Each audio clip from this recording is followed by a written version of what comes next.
Olá, eu sou a professora Adriana, professora de língua portuguesa, e vamos estudar intertextualidade na aula de hoje. O que é a intertextualidade? Intertextualidade é o nome dado à relação que é feita quando em um texto é citado outro que já existe. Esse fenômeno se trata do diálogo de um texto com um ou mais textos, que podem ser verbais, não verbais ou mistos. Isto quer dizer que a intertextualidade não precisa ser necessariamente em gêneros iguais. Vamos conversar um pouquinho sobre isso. A palavra intertextualidade já significa inter, um prefixo significa dentro. Intertextualidade é um texto dentro do outro, ou seja, quando lemos algo, sempre nos remete a um texto já feito, uma ideia já pré-estabelecida. Isso ocorre em muitos textos que nós lemos, ou em músicas que ouvimos, pinturas e romances, ou seja, gêneros textuais diferenciados. Então, quando nós lemos, muitas vezes trazemos para a conversa daquele texto algo semelhante já visto anteriormente. A intertextualidade pode ocorrer fazendo referência a outro texto, a uma situação ou um acontecimento já existente. Essa referência pode se chamar de implícita ou explícita. Algo implícito é algo oculto, ou seja, as palavras não vão ser iguais, mas pode trazer uma situação ou um acontecimento já visto anteriormente. Explícito, como a palavra mesmo diz, é algo facilmente localizável. Então você percebe que as palavras são muito semelhantes, como se você já tivesse visto isso numa letra de música, ou num romance, ou numa peça de teatro. São muito semelhantes. Então, a partir disso, nós vamos ver alguns exemplos. Aqui nós temos 3 gêneros diferenciados. Observem também quais elementos foram utilizados nesses textos. Todos eles nós temos a linguagem mista, que é a imagem e as palavras. Nos 3 textos nós percebemos isso, né? Embora aqui você não tenha palavras dentro do quadro, nós temos algo fora, mostrando para nós a referência. E aqui nós temos uma tirinha, tá? Então vamos observar o que cada um traz como referência. Aqui nós temos a imagem do desenho, né? As Pequenas Poderosas. E nós temos a letra de música. Prepara que agora é a hora do show das poderosas. Então, veja, foi utilizado uma letra de música para se referenciar ao desenho. Então, é como se quem visse esse desenho e ouvisse a letra de música lembrasse entre uma coisa e outra, né? O poder que há nessa imagem, nessa letra de música, fazendo referência às meninas, né? As meninas poderosas. Já aqui nós temos 2 quadros. Um é da Mona Lisa, que era uma referência na Idade Média, pintada pelo Leonardo da Vinci. Dizem até que ele mesmo se pintou, não sabemos se isso é verdade. E aqui nós temos o quadro da Mônica, né? Feito pelo Maurício de Souza, que é a história em quadrinhos, né? Ele que faz a história em quadrinhos da Mônica, da Turma da Mônica. Então, o que ele faz? Ele pinta a Mônica como se fosse a Mona Lisa. A gente percebe isso pelo desenho, pelo comportamento dela, né? Pela imagem de fundo e pelo próprio nome do quadro. Então, veja, quem olha aqui percebe logo algo explícito, fazendo referência ao quadro de Mona Lisa. Já no terceiro, nós temos uma tirinha, né? Nós temos os 2 cachorrinhos e um deles diz: minha terra tem Corinthians, onde canta o sabiá. Minha terra tem Palmeiras. Aí o outro diz: cada um tem o time que quiser. O que lembra isso? Veja que os dois estão disputando time de futebol. Só que ele faz referência a um poema muito conhecido brasileiro que se chama Canção do Exílio, que começa assim: minha terra tem palmeiras, onde canta o sabiá. As aves que aqui gorjeiam, não gorjeiam como lá. Então, o que acontece? Ele usou, ao invés de usar Palmeiras, ele usou Corinthians. E aqui, o outro cachorro diz: a minha terra tem palmeiras. O outro diz: cada um tem o time que quiser. Então, utilizou o poema clássico para fazer uma paródia. A paródia é exatamente isso. É quando você utiliza a intertextualidade para fazer referência humorística de algo que já foi dito, certo? Bom, agora nós temos os exercícios. Esses exercícios foram propostos na semana do dia 12 ao dia 15 de junho, certo? E nós precisamos que os alunos façam os exercícios para ficarem com nota no segundo bimestre. Por isso, a necessidade do tutorial, a facilitar para aqueles alunos que tiveram dificuldade para respondê-los. Então, vamos ver o primeiro texto. Leia os textos a seguir, observe o que eles têm em comum, embora sejam de gêneros diferentes. A proposta é essa mesma: olhar textos diferentes e ver o que há em comum entre eles. No primeiro, nós vemos aqui uma capa de revista, da revista Época, certo? Essa revista não é atual. Nós vamos ver ali na pergunta que foi feita em 2007. Nós temos aqui uma criança segurando o cartaz, com o coração no meio, dizendo: eu amo meu computador. A criança está feliz, né? Como se o computador fosse o melhor amigo dela. E aqui a chamada: como pensam e vivem as crianças que nasceram na era da internet. Bom, provavelmente vai trazer uma reportagem. Nessa reportagem, com certeza, falará os aspectos positivos, que as crianças gostam de utilizar, que ali a facilidade é muito grande para pesquisa, para ter amigos virtuais. Mas provavelmente a reportagem também traga aspectos não tão bons assim. Quais seriam os perigos da internet? Não sei, nós não temos aqui a reportagem para ser lida. No entanto, talvez a reportagem venha trazer para nós essa outra visão, né, de uma criança que pode imaginar que a internet, o mundo virtual, ele é importante, mas traz perigos também. O segundo texto diz: pais devem estabelecer limites. Mas aí você pensa: nossa, mas o que isso tem a ver com a capa de revista? Vamos ler. Porque esse é um outro texto publicado na Folha de Londrina, no jornal, em 2007 também. Então, foi feito em outro suporte, né? Ali foi numa revista, aqui foi no jornal. Vamos ver o que diz o texto.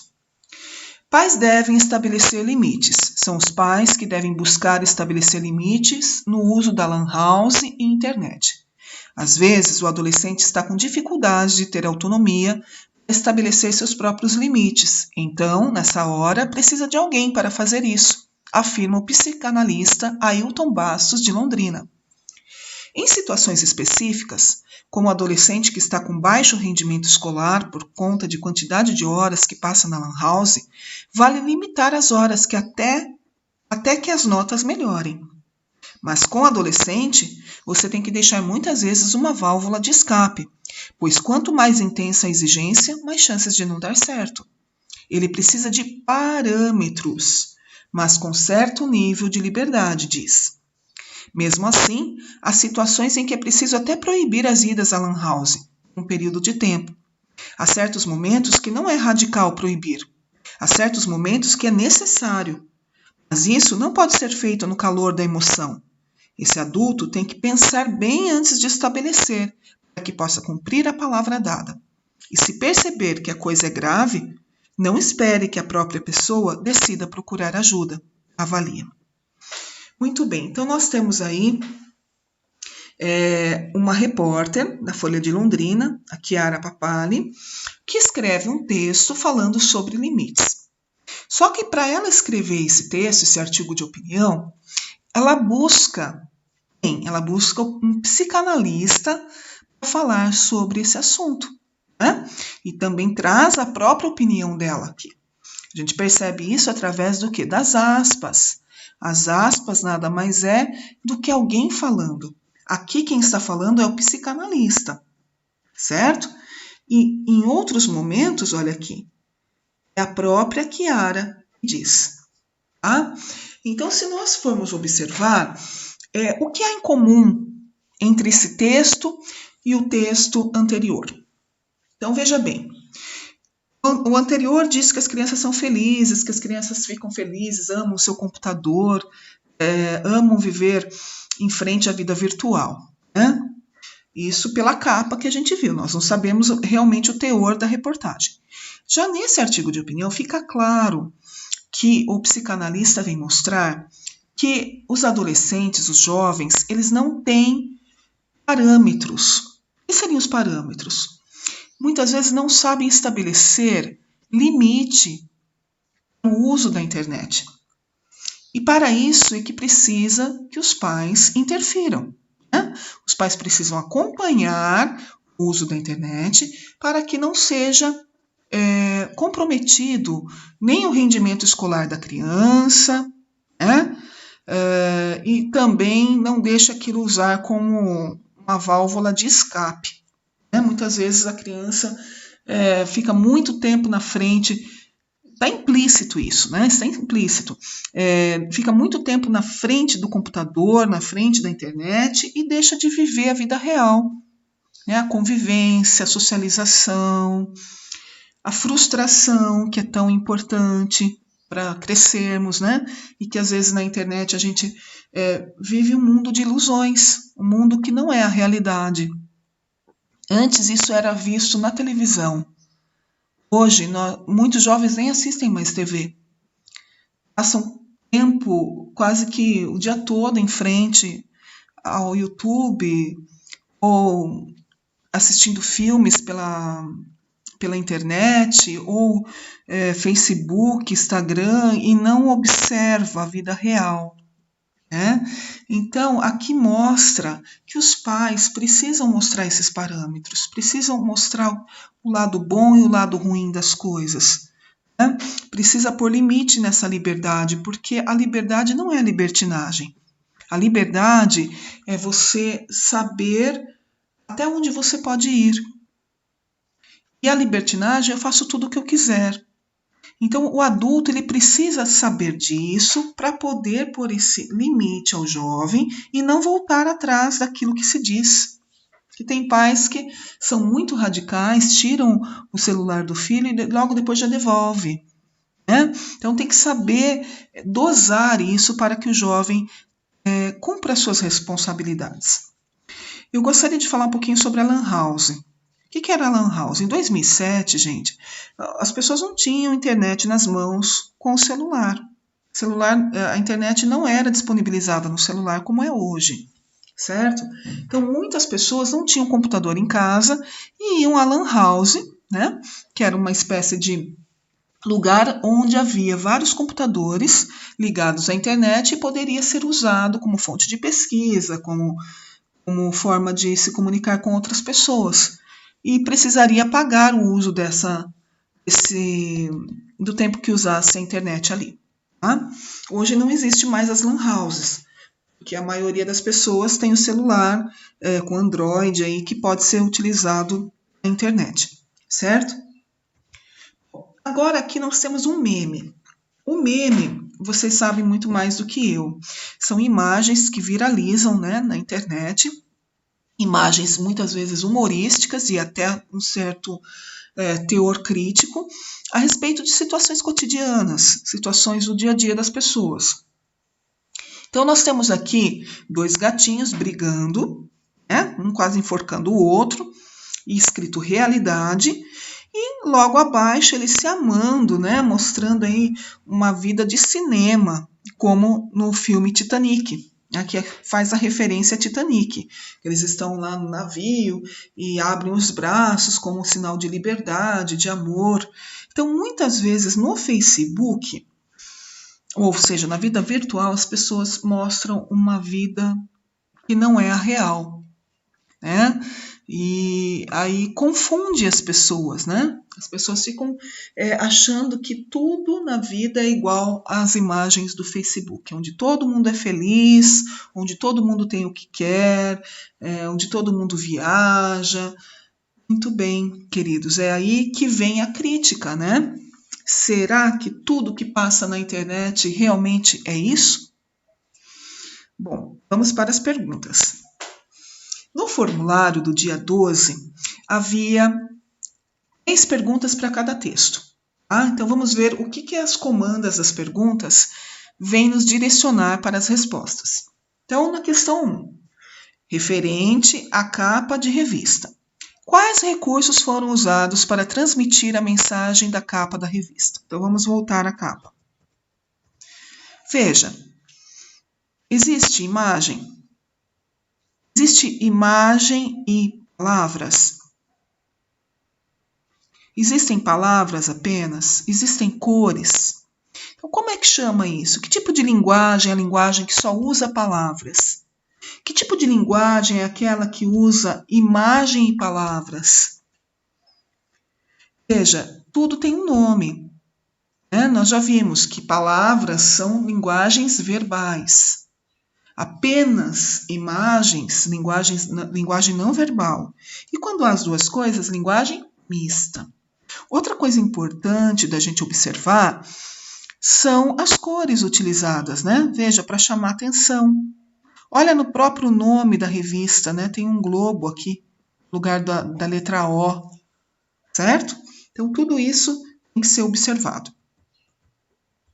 A segunda pergunta, ainda sobre a capa de revista, é: qual a relação da frase "como pensam e vivem as crianças que nasceram na era da internet" e a imagem da capa? Veja, ali na capa a gente vê uma criança feliz, sorrindo, né, usando um coração ali para dizer que ama o computador. Então, provavelmente, essa chamada, né, essa frase mostra o quê? Que as crianças gostam de usar o seu computador, que vivem em frente ao computador.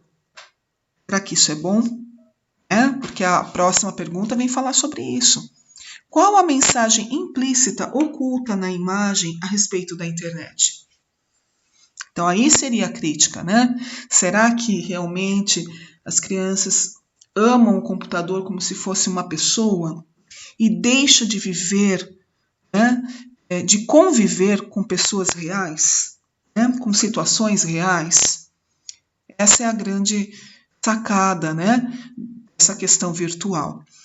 Porque na questão virtual tudo é bonito, tudo é lindo, tudo é perfeito, só que as coisas não são bem assim. Inclusive, na internet há muitos perigos, né? A pedofilia, a questão da pornografia, a questão da corrupção, da criminalidade, a questão do cyberbullying. Quantos perigos a internet pode nos oferecer se não soubermos utilizá-la? Então, por isso a importância dos pais acompanharem, sim, seus filhos enquanto eles não têm a maturidade de entender com quem está falando do outro lado, não acreditar em tudo que é dito, né? Observar o que pode colocar da vida pessoal dentro da internet, o que não se pode colocar. Então, todas essas questões, os adultos precisam e têm total responsabilidade sobre a formação dos filhos. Vamos para a segunda parte do formulário. A segunda parte do formulário fala do texto 2, que é sobre o artigo de opinião, onde a jornalista traz opinião de um psicanalista a respeito do limite ao uso da internet. A pergunta é a seguinte: identifique no artigo de opinião, pais devem estabelecer limites, os motivos pelos quais teriam que impor limites no uso da internet pelos filhos. Então, no texto ali, ele cita a questão da autonomia, né? Que muitas vezes o adolescente ele não sabe lidar com a autonomia. Depois ele cita também essa questão dos filhos, né, desses adultos, irem mal na escola, terem um rendimento baixo. Então, essa questão da liberdade limitada, né, uma liberdade com parâmetros, a importância disso. Aí, na segunda pergunta, de acordo com o psicanalista, quais seriam as formas dos pais estabelecerem limite? Então, volta no texto e procura, né? Ele diz aqui, olha, de que forma os pais podem fazer? Será que vai lá e tira a lan house da criança, tira o computador da criança e isso resolve? Ou deveria ter um parâmetro, né? Um certo nível de liberdade? E aí o texto não diz, mas até o diálogo, não? É importante para a criança saber por que ela não pode utilizar. Mas o psicanalista não fala sobre isso é uma opinião nossa. Tá? Qual a relação da mensagem entre a capa da revista e o artigo de opinião? O que há em comum entre a capa, que diz lá que as crianças amam o computador, e o segundo texto, que diz sobre o limite do uso do computador? O que entre os dois estão falando igualmente? É o ponto de referência. Tá? E na última parte do formulário, que é a respeito do meme, nós temos uma pergunta dizendo: o meme é uma imagem usada nas redes sociais para provocar humor ou ironia. Neste caso, qual a reflexão que temos a partir da leitura da imagem? Então, se você olhar aqui, ao mesmo tempo que tem humor, tem ironia. O humor porque você acha engraçado. Poxa, uma hora tá brigando, já tá totalmente feliz. Mas tem crítica também? Qual seria a crítica aí?